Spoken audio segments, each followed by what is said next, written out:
Welcome. Come on in, everybody. I'm Lauren Bailey, your host today, and I'm joined by Dan and Devin. We're all going to introduce ourselves in a second. If you're wondering if you really want to be here live for this, or if you just put it in the background and multitask, let me tell you, I put 10 plus things you have to know about closing if you're in sales because it's so tip rich.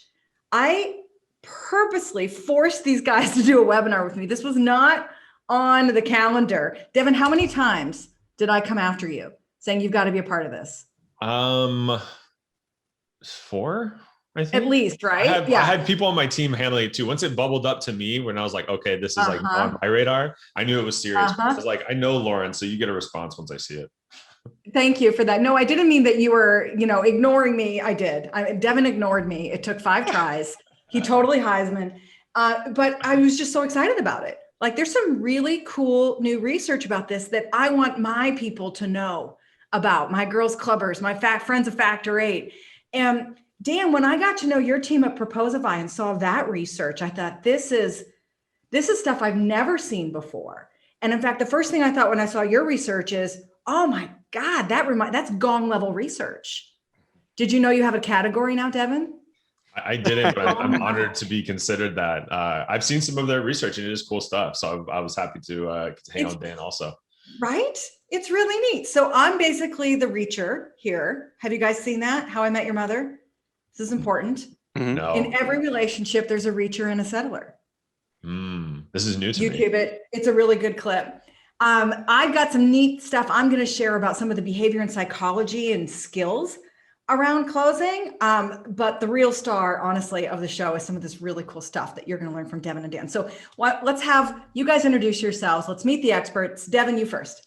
Sure. So I'm Devin, currently the head of content strategy at Gong. I joined back in 2017 as the second sales rep. So I was in sales for about 6 or 7 years before jumping over to content, where I lead our content marketing team. Yeah, and there's a lot of cool things about Gong, but your content. Thank you. Yeah, that's really standard. Fantastic. Right? It is. Yep, it's the new standard. Yeah, exactly. So Dan, as your team put together this research and you shot for, the Devin gold standard, that was like your job depended on it, right? We're lucky to have you on this. You almost didn't. No, I'm teasing. Tell us about you. So I'm Dan. I'm the VP of Sales at Proposify. I've been here for 2.5 years now. Started in sales enablement, and then through a lot of changes and stuff, made my way up to VP of Sales. I have a smaller team. We are proposal management software, so we help sales leaders gain control and visibility over their closing process. So really excited to chat about the closing phase of the process with you.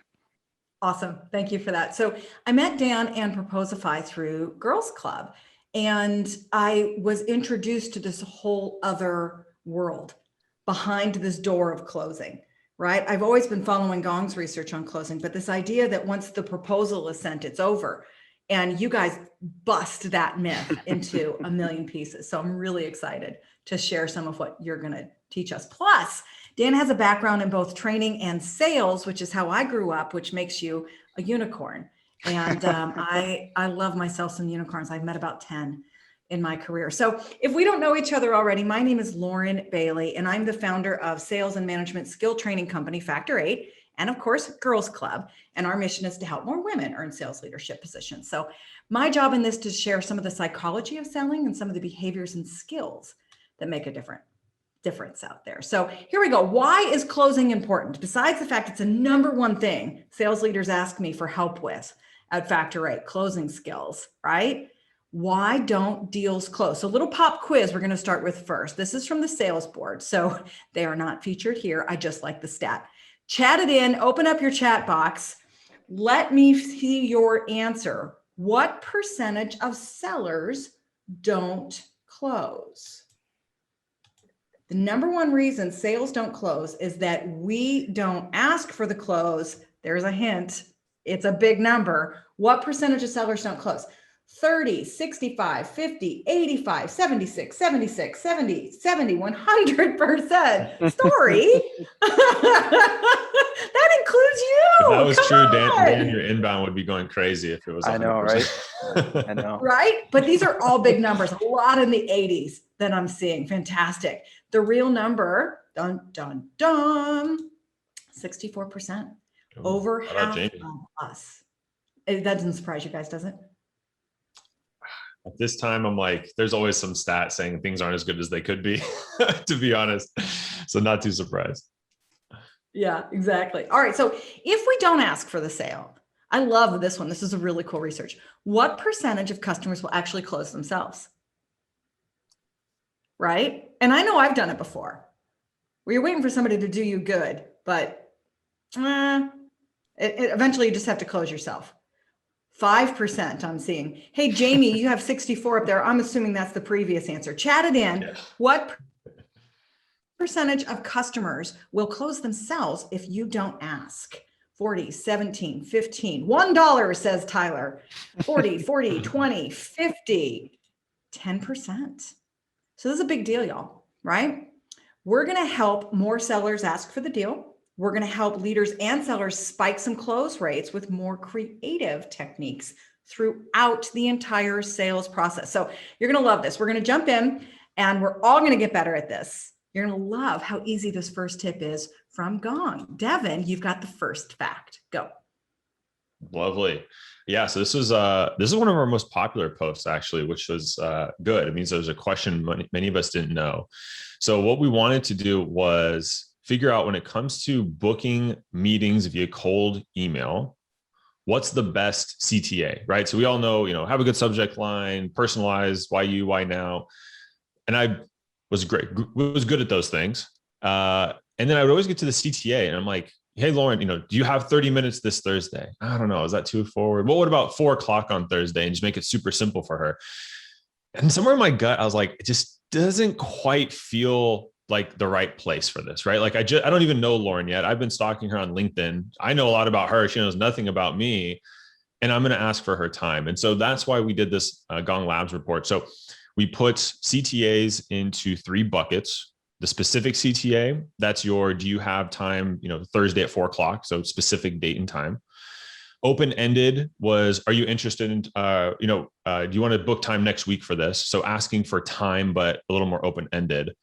And the interest CTA did not ask for time, but it was asking for interest. So are you interested in learning more? Does it make sense for us to talk about this? Are you interested in XYZ, whatever email is about? So we analyzed over 300,000 cold emails, and it turns out that the interest CTA is 2 times more effective than the specific CTA. It's a pretty decent close rate too, isn't it? Yeah, it's pretty high. 30% on email. And we looked at success, not if you got a reply, but if you booked a meeting within 10 days. So it wasn't just, because, sometimes you get the kick rocks email or the not interested, unsubscribe. We don't want to put those in there. So this was pure meetings booked. CTA stands for call to action, Mandy. Yeah. Thanks for asking. Somebody else would have had that question, right? So if you're trying to get somebody's interest, what are you asking them to do at the end? And Devin, I love that you thought it was too much to ask for time. I can't tell you how often that comes up, right? Mm-hmm. Like in the first 20 seconds, somebody's asking for my time. And I'm a working mom, right? I would rather give you $300 than 30 minutes. Yeah. 100 every day, every single day of the week. Well, it's funny because you put it into time and money are resources, right? Everyone has a finite amount of time. Everyone has a finite amount of money. You don't have a finite amount of interest, or at least we don't view interest in that, right? If you're interested in, like we were talking about before, the sneakers, I'm not like, I'm only 20 minutes of interested in sneakers. Like that's how long I'll talk to you about it. No, I'm either am or I'm not. And if Lauren's like, hey, do you want to hang out, grab coffee and talk about sneakers? Yeah, I would love that. That sounds super interesting. I don't care if it's 15 minutes, 30 or more. I've decided I'm interested in this thing and therefore I'll invest resources, i.e. time into it. Yeah. It's easier for me to say yes to that. I don't have to quantify it either. I think that's cool. We were talking about sneakers before we started, by the way. All right. So the CTA is what you're asking somebody to do at the end of this interaction. And we teach a skill around that too. We call it Closing for commitment, and it's our new definition of closing. Our theory here is that every single call or interaction can and should be closed. Not the old-fashioned always be closing, are you ready to buy now? But that when you get a customer to agree to something, when they say yes, and especially if they take an action item, you've gotten them to commit to something, and that increases mind share. So here's an example, right, from everyday life. Your buddy's having a we're free from COVID party, the first get together, right? That's not going to be backyard 6 feet apart. And they're asking for RSVPs, right? It's out on social media. Are you coming? Are you not coming? Whatever the case may be. You RSVP, yes, and you agree to bring the beer. It's a big deal, right? Flash forward, it's Saturday night, you're on your couch, you're like 3 episodes deep into a decent binge on Netflix, and you don't feel like going, which is hard to imagine after quarantine, but we've all been there, let's admit it, right? You don't feel like going, and you think about it like, oh, I didn't even reply on social media. I've made no commitment. Sticking here, man, putting the popcorn in. This is great. Taking my pants off. I'm getting comfortable, right? If you did reply and say, yes, I'm coming, you're going to have a little, I told Devin I would come. Maybe I should. Maybe I'll go. I'll show up a little late. We'll see, right? But if I promised I would come and I was bringing the booze, I got to get up off the couch and come. I made a commitment, okay? Now, even if I no-show, the next time I see Devin, I'm going to be pretty embarrassed. I'm going to feel a little guilty, right? I'm going to owe Devin one, and don't think we can't use that in sales. Mindshare increases your show rates, and it does something else important. I'd like to think of it like a first down, okay? It kind of locks in your position. So imagine you're cold calling, right? You get somebody, you give absolutely no CTA, they blow you off, the whole thing lasts 2 minutes. The next time you call, you're starting over again. They have no idea who you are, right? The fact that you made 10 calls, got them, and had 30 seconds of conversation are useless. They're flushed. But when you can close for a commitment, even if it's tiny, and you get a little mind share, boom, it's a first down. You're starting at least on the 10-yard line, if not the 20, right? Little extra guilt, maybe you're on the 30. So what do you ask for as a CTA? So Devin's taught us your first call should just be about a little interest. Make it small, baby steps, okay? If you're new to virtual selling and you've been in field before and you're used to having 60, 70 minutes of face-to-face time, welcome to our world, baby. We sell in baby steps. So your first down, right? Or your first commitment might just be, hey, an interest call, an explore call. Your second one could be, you want to look at a proposal. Your third one could be considering a trial, and then you get the sale. So this is a pretty simplified effect. We've had customers with 15 different levels of baby closes, but that's the key, right? And you ask for something each time, you're moving the ball down the field. All right, Dan, we've been talking like crazy about the top of funnel. What research does Proposify have when you're talking about speed in the sales journey? Let's get your slide up here.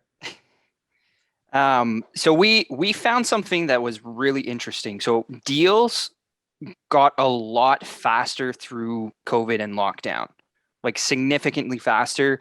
From 2019 to 2020, the velocity from proposal to close like increased significantly, and then it increased again throughout 2020 in our most latest report. So we found a lot of stats here around like what it takes now to win a deal when you get it to that proposal phase.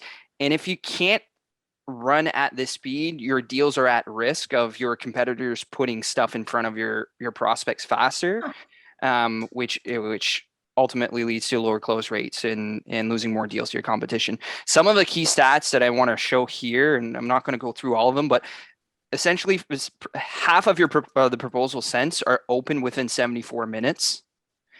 And about 42% of the proposals that are sent are closed and won within 24 hours.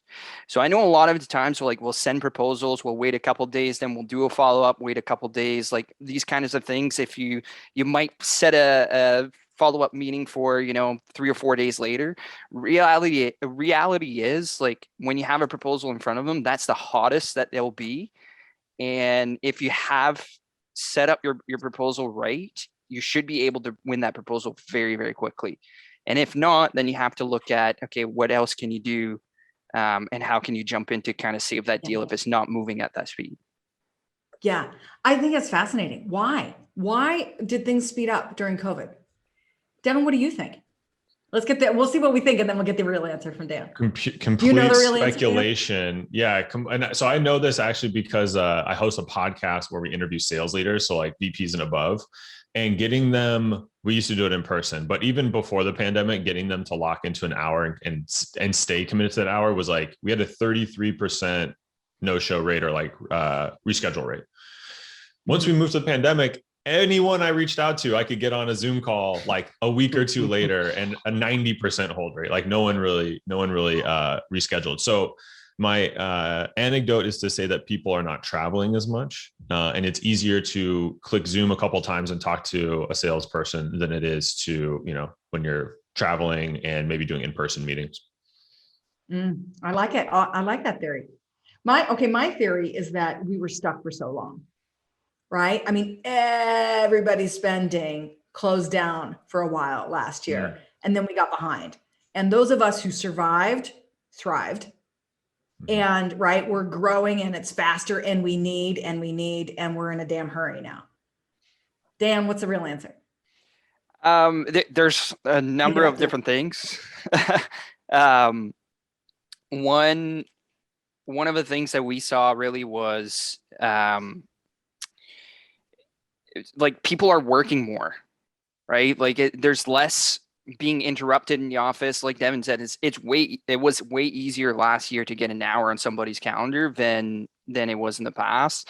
The traveling, the working from home, working more, being more available. That's one thing. The other things, like we work across a number of different industries, and we had companies like in construction that completely had to rebuild their sales model, where they used to show up at your door and say, okay, sign your proposal here. They couldn't do that anymore, right? So when you remove the physical, this sped it up. It sped it up. When you move everything to digital, everything started moving a lot faster. I love it. It's really cool. I mean, look at this. 16%, 1 out of 6 are won within 10 minutes. Go faster. That's what I learned there. I love that. These folks are ready to buy, right? So Exactly. When you hesitate to help them close the deal, I want you to remember this space. Like, remember the last time you bought something you were really excited about? Buying is exciting. This is how I feel when it comes to me. Shopping largely sucks, I think, right? And as salespeople, we're here to help them to this. Yeah. They're excited about it. And as they're getting to that phase with you, our job is to help it go faster for them. And I want us to think about closing as helping. One last little psychological tip here, you guys. This is the buying funnel. We've all seen this. The customer recognizes a problem. They search for information. They evaluate alternatives, right? Here's the shift. When you're working with them as a seller, when you're asking for a CTA, you're closing for a commitment, you're helping them shift from information search into evaluation of alternatives. Okay. This gets them out of research mode. It gets them out of analysis paralysis. Okay. You're helping it along. One last way to think about it. Do you ever go up to the order desk at Starbucks and just start ordering? Or do you wait to be asked? Right? You do, huh? No, I was going to say no because I can never remember the name of their sizes. So I'm always embarrassed. And I sit there and I look at her and I'm like, I know what I want, but I don't remember if you call it a small or a latte or Venice or whatever you call it. So I need the smallest you have, ma'am. Devin, that makes me so happy to hear, because I always feel like I don't belong if I wind up in a Starbucks. I don't. Right? The people who know this language, it intimidates me. I feel the same way on a golf course, by the way. I feel like there's like this secret lessons that everybody else got that I didn't, and I don't know how it works. Right? And I'm just intimidated to be there. Okay. So no, you don't, I mean, some people do. It's not Devin who go up and offer the non-venti, non-fat, no foam, clear whip drip Mega cup. That was good, huh? Did I That was nail pretty it? good. That sounded like someone's order for sure. Someone's For definitely ordered sure. that. So the point is you wait to be asked, right? So think about the last time you did buy something big or exciting, whether it's for yourself as a splurge or a gift, like you've been thinking about it for a while, then you did it. A minute ago, you were asking questions and now you're doing it, right? At some point, somebody asked you, are you ready to go ahead? Shall I wrap this up for you? Flip side, have you ever been stuck behind this woman who won't order? Okay. So asking, closing is helping. You're moving the process along. You're helping them because they want to go fast, Dan taught us. And you're making sure nobody gets caught behind the lady with the hat at Starbucks. Okay. Back to you, Devin. Blow our minds with this next amazing stat. Sure. Yeah, this is a fun one. So part of my role is running some of our sales research, and basically the fun part is like coming up with all the things I've been told are true or assumed to be true, and putting data behind it. Right. So one of them was I've never been someone to do discovery slides. Like if I get, the interest CTA got Lauren on the call, now I've got 15, 30 minutes with her. I never wanted to do a slideshow, but the other sales rep I joined with, Brian Tucker at Gong, he was always had a deck, loved decks, always had a slide for you. Yeah. And like, we were both good. Like, it wasn't like, oh, wow, Brian's, conversion rate top of funnel is 3x mine, I should go get slides. I was just like, how can one person do it well without, and how could one person do it well with? Like, it doesn't matter. So we looked at the data and found that actually conversion rates decrease when you use slides on discovery calls. Now, the enemy, this is correlation, right? Like there's no causation, like hitting present mode in slides is gonna tank your deal. But what the other layer we looked at too was like, well, how does talk time differ? How does the amount of questions asked differ, both from buyers and sellers? And what we found was talk time for reps is much higher when they sell with slides. They ask less questions on their discovery calls when they sell with slides. And both of those things are bad for sales. So there's like the strong correlation there. So at the end of the day, I wouldn't say, go delete PowerPoint from your computer, but if you're going to use it in the discovery phase, just make sure you're having a conversation and talking to your prospect versus to your slides. I think it's especially hard for young sellers, right? We have trouble owning the slides versus the slides owning us, and the slides drive the conversation. Yeah. Dan, you're up next. Is this the same in closing? Is less more? So we found something very similar to you, Devin, on our data. Is actually the sweet spot for proposals. It's 7 sections, 11 pages. And we always, like, this is one of the questions that we get the most from our market is like, well, how long should our proposals be? What should we include? All these different things.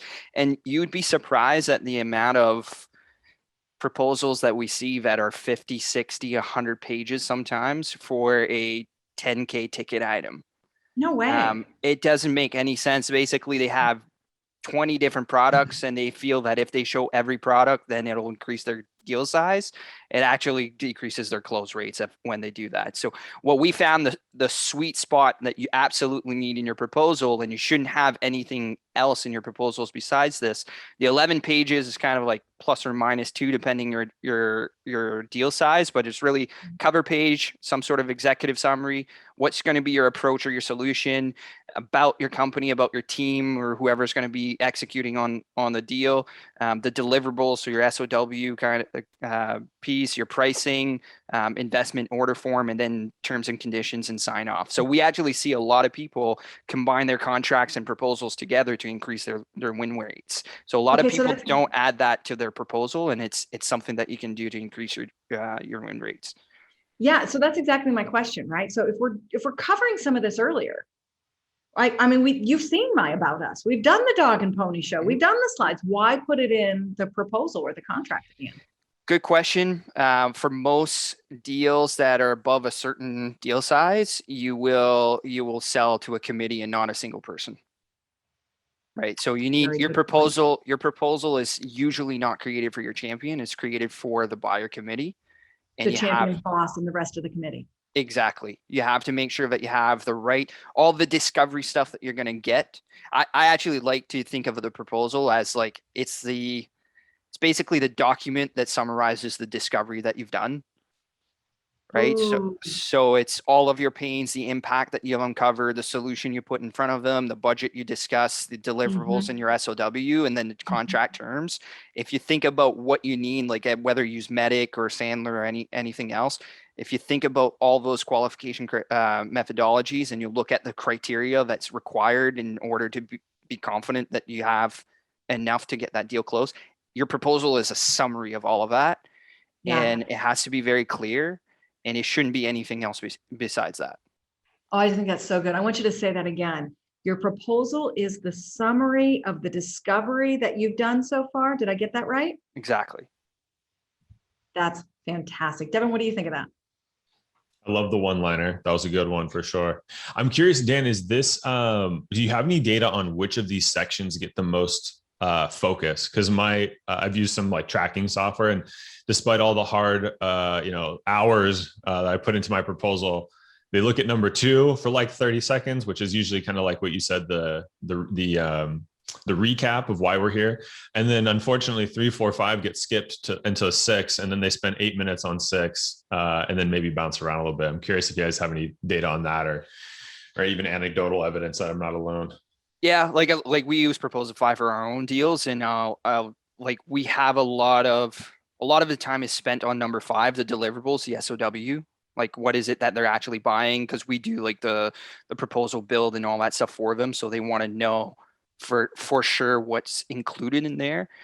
Pricing gets viewed the most, or like the investment or order form, but usually for the least amount of time from what I've seen.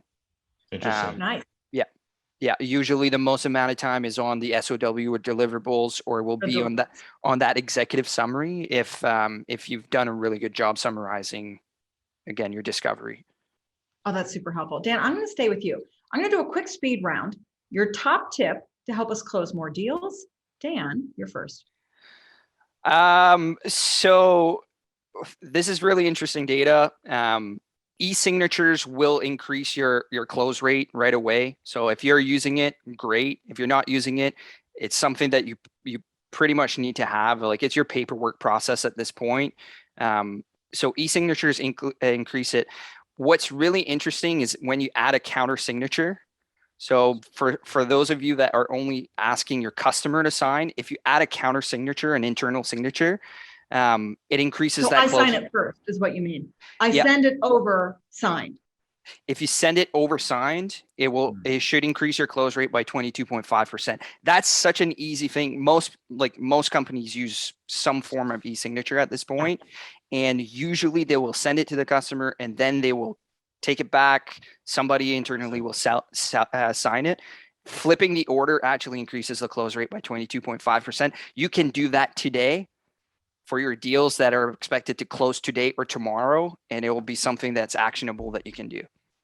Mind blown. Devin, did I just see you write that down?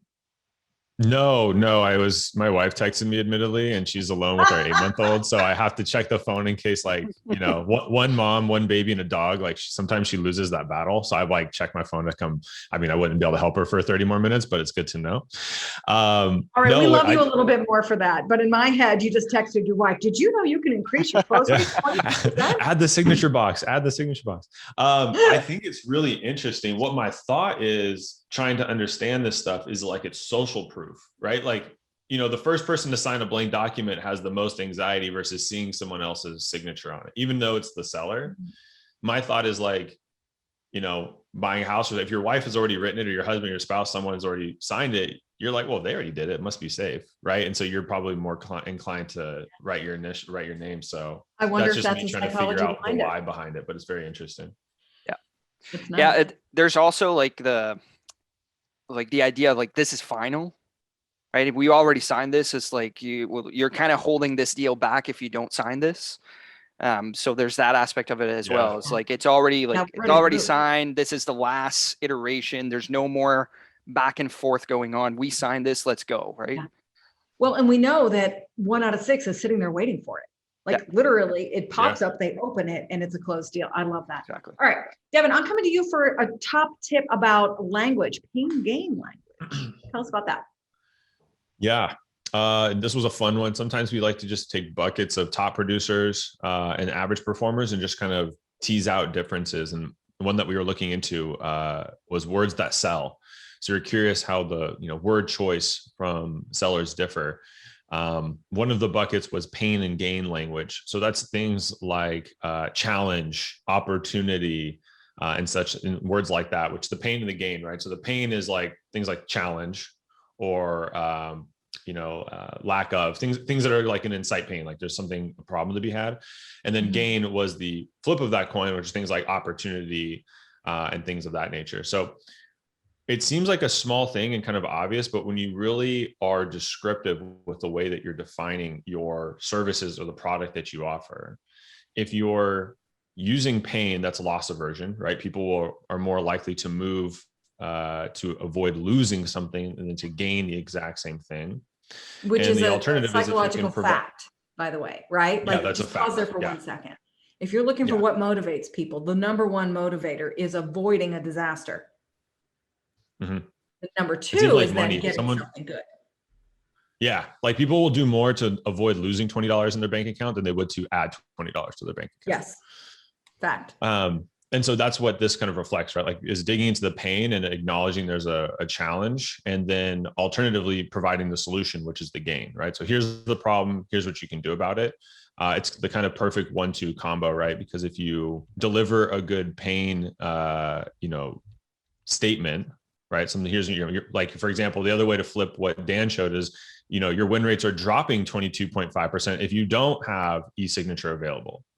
That stat would get more people to move. And I know just for the slide sake, it made more sense. But if I was on Dan's team selling, that's how I would frame it.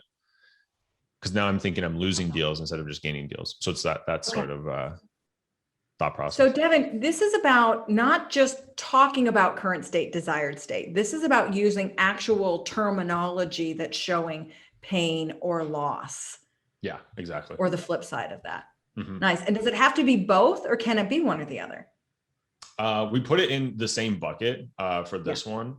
Okay. Separated. So either or. Yeah, it's either one is pain and gain language. Yeah. But I was just coach people. Definitely. The thing is, if you lead with pain too much, it can be a turnoff, right? It's almost like too doom and gloom. So I always advise using them together, which is like, provide a problem or, state a problem, make it very clear. But then also on the flip side, here's how you can solve that. That way people say, oh, something needs to change and there's a clear path right in front of me. Perfect. I love that. All right. My top tip for increasing your close rates is to find a go-to close and stick with it. I think the number one reason we don't close as sellers is that we're a little nervous. We feel a little pushy. We're hesitant.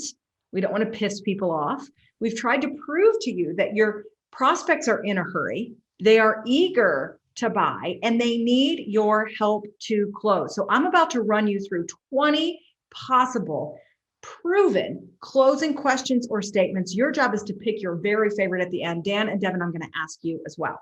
Closing is a muscle that you can build, folks. So find it and practice it. Say it over and over and over and over. There is such a thing as muscle memory.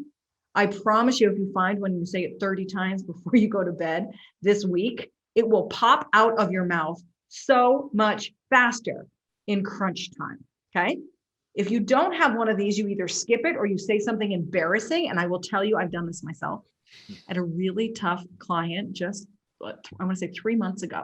And it was like a confusing sales process. It wasn't going through the normal steps. And I just wasn't sure what was happening. And we kept having the same conversations about conversations. And at one point I looked at it and I'm like, so are we breaking up or are we staying together? Like, I just felt like that. It felt like I literally asked a prospect if we were going to date or not.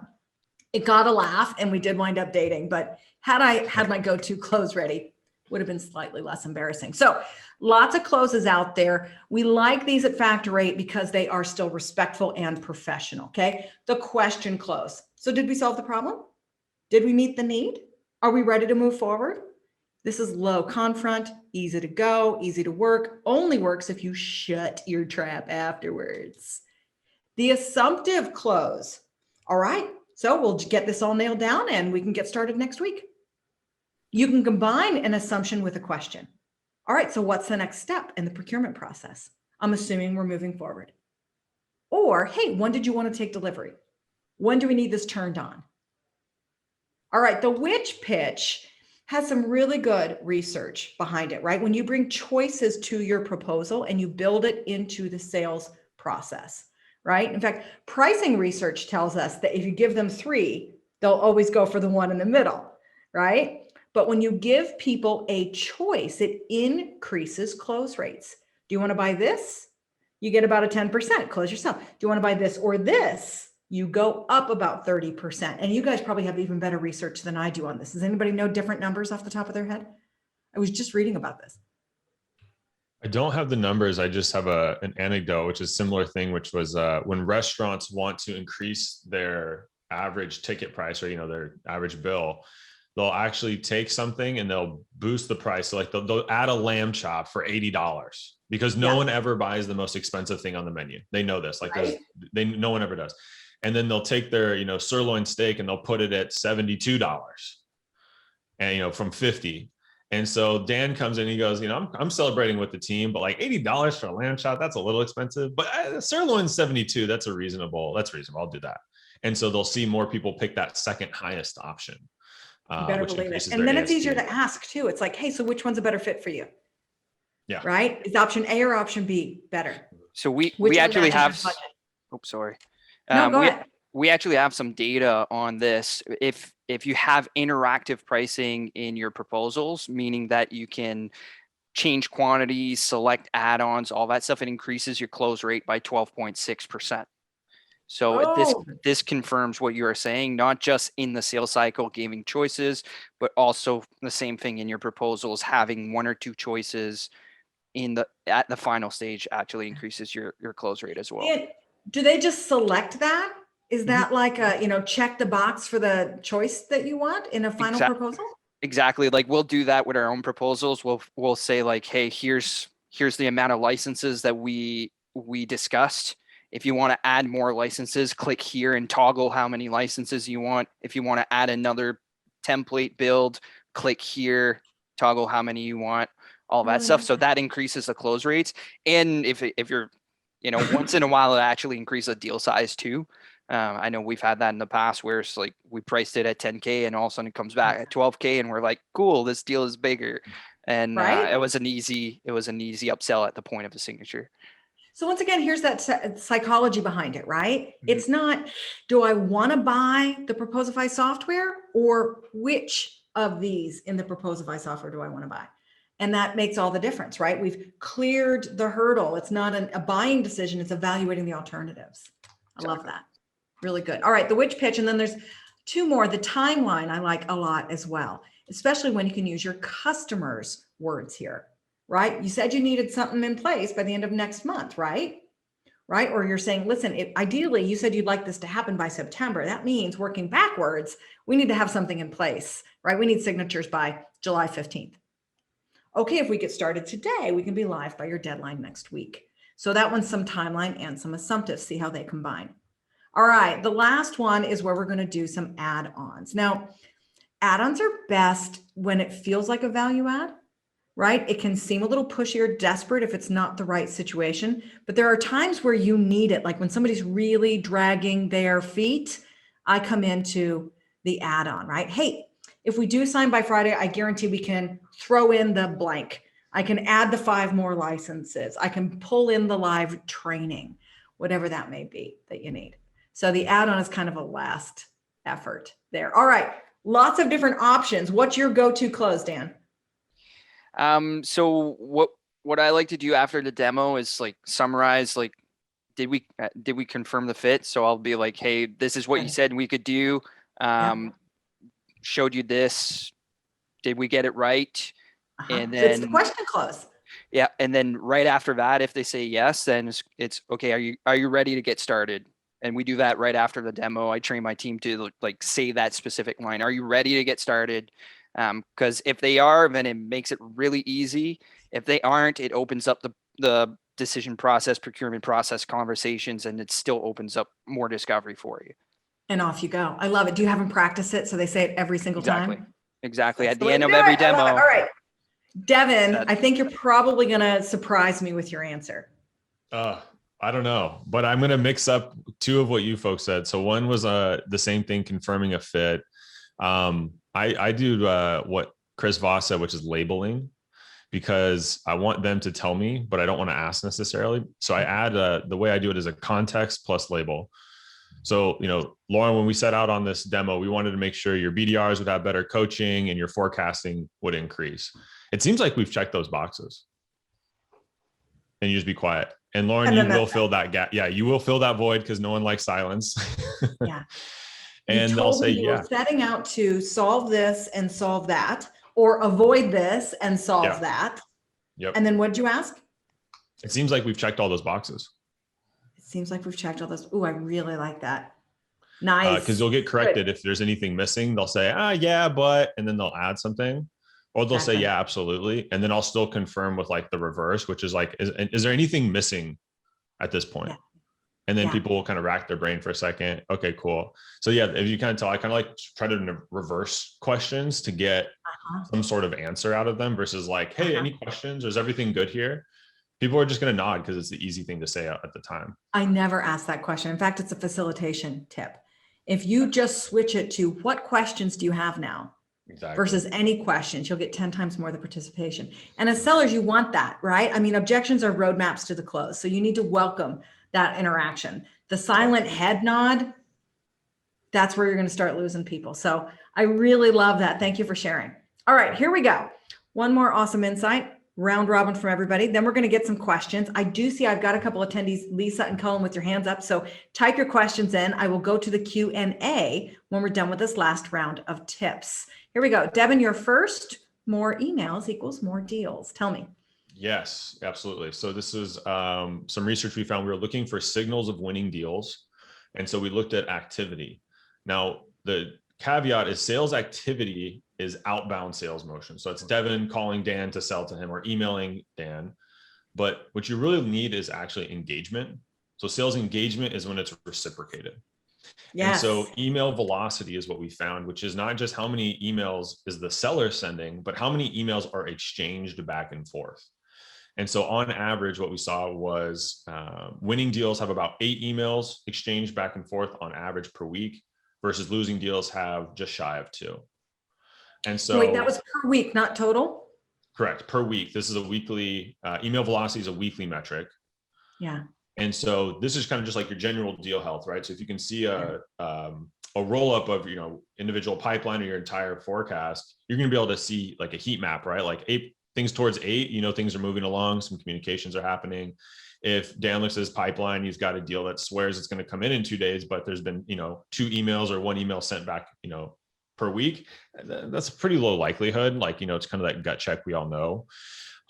What's interesting too is on the closing week. So the deal, the week that's forecasted to close, it will actually heat up and winning deals will have a little bit more, an uptick in emails. Losing deals stays about the same, fades a little bit. I love that. So as a seller, you can use this to forecast.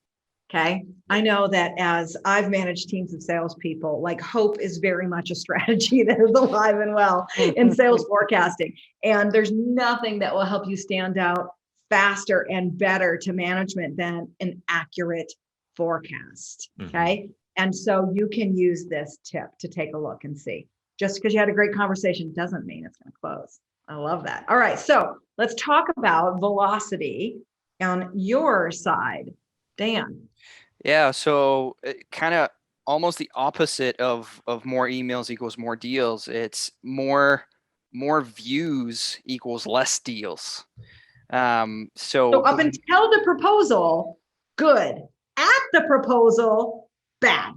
Yeah. So I like not looking at emails back and forth because I agree with that stat. Like when the velocity goes up at the end, that's good. But the actual amount of viewing that's happening on the document, what we found is on average, a winning document will be viewed about 2.5 times and a losing document will be viewed 3.5 times.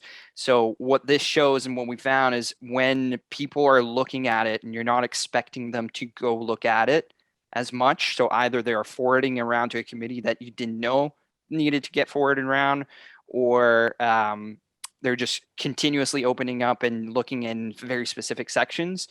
it is a red flag on your deal that something is wrong. You didn't get your summary right. There's something that you didn't uncover, and you have to pick up the phone and call them and handle that objection right away. So we found, again, with that graph of like how fast deals move, that usually happens pretty quickly. And when prospects are opening up their proposals, like they should be in a place where they're almost ready to go. Mhm. As the views get up, the more red flags you have and the more active you need to be in that deal. God, that's cool. Okay. So I don't have great closing software. I didn't even know it existed outside of an e-signature platform. So I honestly have no idea how often my things are being viewed afterwards. Like this whole world that you own in Proposify was like, I thought it was a one-step thing. And it turns out it's actually this dark place that I need to shine a light in and get to know better. So let me ask this. If I were to get this research and this software and this intel, I would be tempted immediately to call up, right? As soon as Exactly. it's opened the second time, I'd be like, Dan, you got a question? Is there a problem? I see you're in it. Is that a good thing or a bad thing? So it's like any other software, even if you use Outreach or anything else. There's a way to do it where you're not creepy, right? So Yes. so the Yes. the good thing with this kind of tool is like you can see where they spent their most amount of time. So if they spend half hour on your order form and they've looked at it 4 or 5 times, you can call them up and be like, hey, what did this person think of the pricing?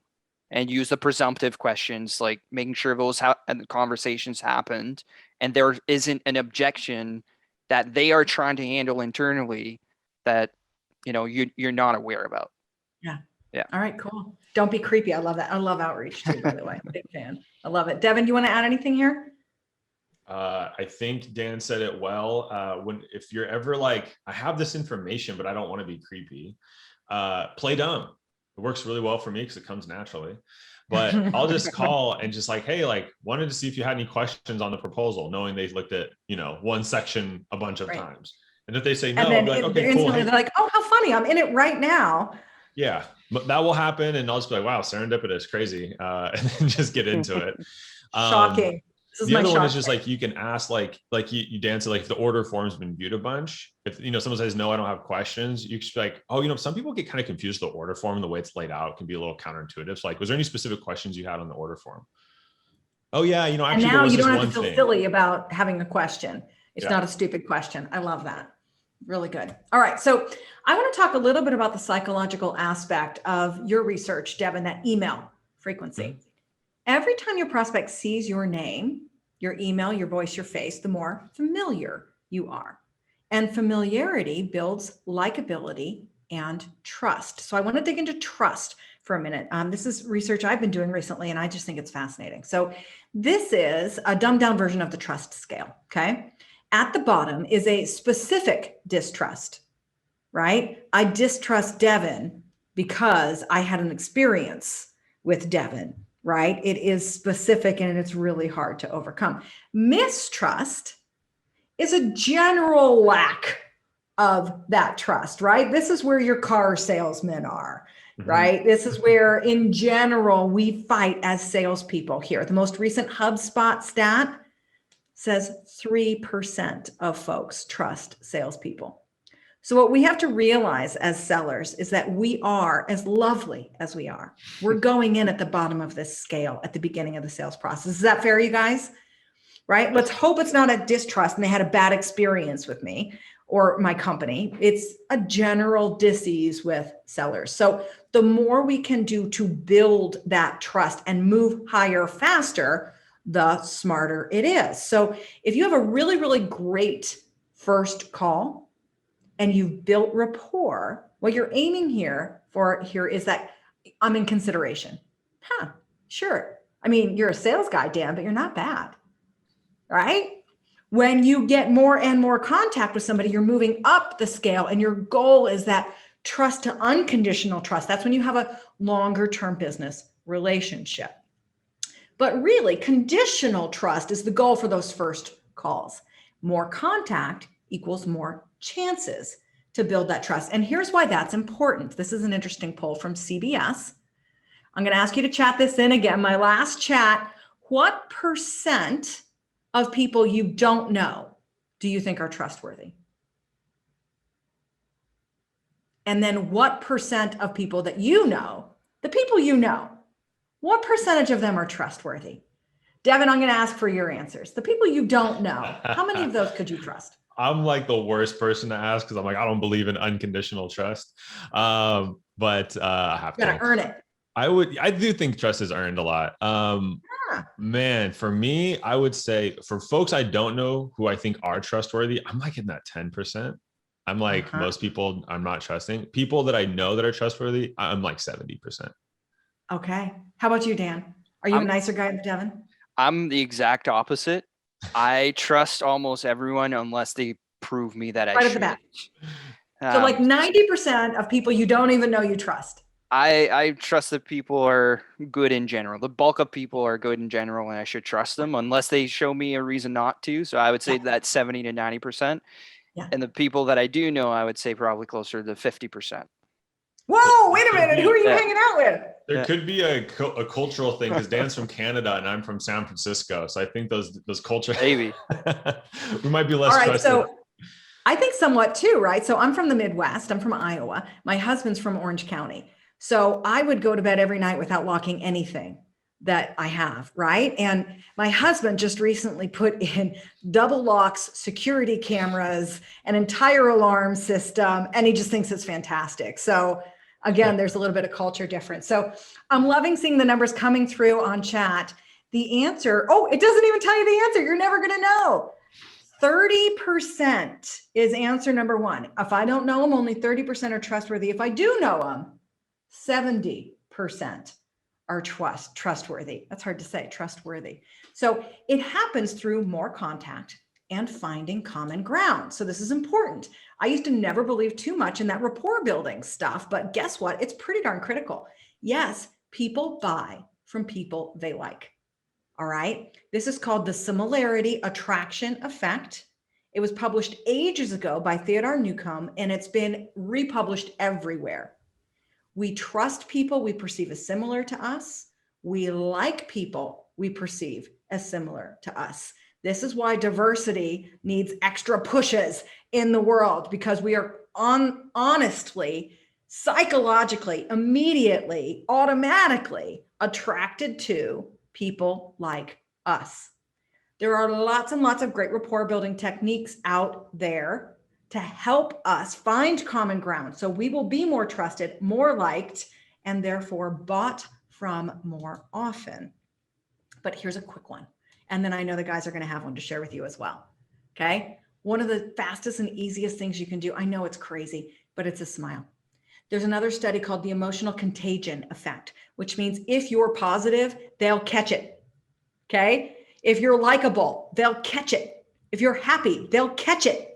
Okay. In fact, University of Wisconsin did a study also that says you are instantly more likable when you're smiling. Ladies, that's especially true for us.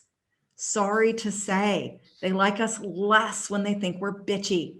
So even when you're feeling bitchy, paste the smile on so you can close the deal. Oh, I can't believe I gave that advice just now. But the numbers don't lie. So it's as simple as helping them hear, or even better, see you smile. So let's talk about video. Dan, coming to you. Yeah, so we found a lot more people are starting to use video in their proposal. And in some industries and some verticals, we actually found an increase of 40% increase in close rate when you are using videos in your proposal. So I'm not talking about using a video in your email, reviewing the proposal, sending it out. I'm talking about having the ability to embed videos in your proposals, stuff like vidyards in your executive summary, explaining how to navigate your proposal, explaining your discovery, stuff like having maybe your CSM put a video on the about us and the deliverables, like all these different things. Putting that inside of your proposals actually skyrockets your close rates. I never, ever, ever would have thought of it. And Devin, you're going to absolutely agree in the rest of the sales cycle. Let's get to your slide. Here we are. Yeah. I love when people add videos to proposals. By the way, it's completely underrated. But if you think about it, and I've done a presentation similar and rebuttaling some of the likability stuff, but completely agree. People see you, they can trust you, right? Like the name Devin Reed, if it's just like a black box with the the white logo for Zoom when you don't have your video on, Devin Reed is much less likable than the version hopefully that you're looking at, because you can see my mannerisms. I'm smiling, I'm nodding, and all these little things build up that rapport that you're talking about. And so what we did was, right when the pandemic hit, I was just looking at all the ways selling has shifted and just kind of putting some data behind it. And so at any point in the sales process, if your webcam is active, win rates were 127% higher. So again, there's definitely, there's some correlation happening here. But overall, if I can see you, Lauren, and I like her because she's smiling, but that's only part of it, because then, she's got this whole, she's got her own attitude, and I really like that. I can also, I think, is more memorable, right? You remember that face and that interaction more than when you're just talking into a phone receiver, or if you're just looking at a black box on Zoom. Yeah, I'll tell you that, the people moving from field to virtual are feeling like both hands are tied behind their back, not being able to be face to face. But those of us who have come up in inside and digital sales, this explosion of video is amazing for us. So one last thing about images, like you said, just even once on the webcam. Dan, tell us how that helps in our proposals. Yeah, so if you don't have the ability to embed videos directly in your proposal, the least you can do is actually dress up your proposals with images. So very similar to the data that Devin shared around like putting your best foot forward. People are visual. They want to see all of you. You can do that in your proposals just by adding images. It actually increases your close rates if you have imagery throughout your proposals by 26%. That includes like well-designed documents and maybe your solution, your team, all these different things. You like the bulk of the proposal that is the bulk of the proposals I see are usually black and white, like text documents, Word, maybe a logo at the top. You have to remember that your proposal is your website for that specific deal. There it is again. Wait, say it again. Say it again. So your proposal is your website for that specific deal. Boom. You are selling to committees. Your marketing team would get fired if they put a black and white text document, paragraph heavy website up. You would not get leads. Your sales team would be like, what the hell is this? Marketing would get fired. For some reason, people think it's completely different once you get to the proposal stage. All of that stuff, that research around design and why it matters and all that stuff goes out the window for the sales team. And it doesn't make sense because people don't interact that way in any shape or form anymore. Yes, I feel like an idiot. Now, I'm not saying I send out black and white, but I've never thought about adding pictures and video. And I'm telling you, Proposify, you've opened a whole black box of possibility for me. And they're not about tiny gains. These are about 26%.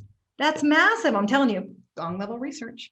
All right, I'm ending with one last stat that I love to remind everybody, right? The largest majority of deals are lost because we're not fully aligned with our buyers' needs. Remember that closing is a journey, and it means asking good questions and having more interactions throughout the sales process. I want to give all of you guys one last word. I will make sure that you all get the slides and the questions afterwards. Those were our last typed in questions. Tell us about your call to action, Devin. So last year, if I can remember time at this stage in my life, I got to hang out with Chris Voss. He was a speaker at our Celebrate event, and then we got to snag him for our podcast. And so I took 10 of his legendary negotiation techniques, put them in a quick 2-pager here. I cannot give him enough credit. I read his book, Never Split the Difference, during an end of quarter, and literally saved my quarter with some of the insights and the tactics. So just in time for folks closing up the month. Today it's amazing. It's amazing. I'm going to chat that link in right now. Dan, tell us about your offer. Yeah, so we recently launched Proposify Free. It's the most robust version of free proposal software out there. This is something that really can really help you stand apart from your competition. Check it out, Proposify free. And if you want more information on all the data that I shared around proposals, because I know there's not a ton of education on that, reach out to me. I will send you the full report. We have a 40 or 50 page report with a ton more Awesome. data that you can use. Yeah. It's awesome.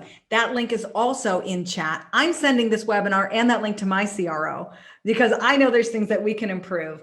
And if you're interested in more closing skills, like more of those closing questions and how to close for commitment and overcome objections, we've got a masterclass out there. It's a 2-month program, 3 courses, blended learning, where you're going to do on your own and join a cohort of your peers. It's live sessions. You can get $100 off. Go to factor8.com/closing. I want to thank you all so much. And here's everybody's name one more time if you want to go find them and connect on LinkedIn. Thanks everybody for being here. Dan and Devin, you're awesome. Appreciate you guys. Have a good one. Thanks, Lauren. See you, Dan. Thanks, Lauren. See ya.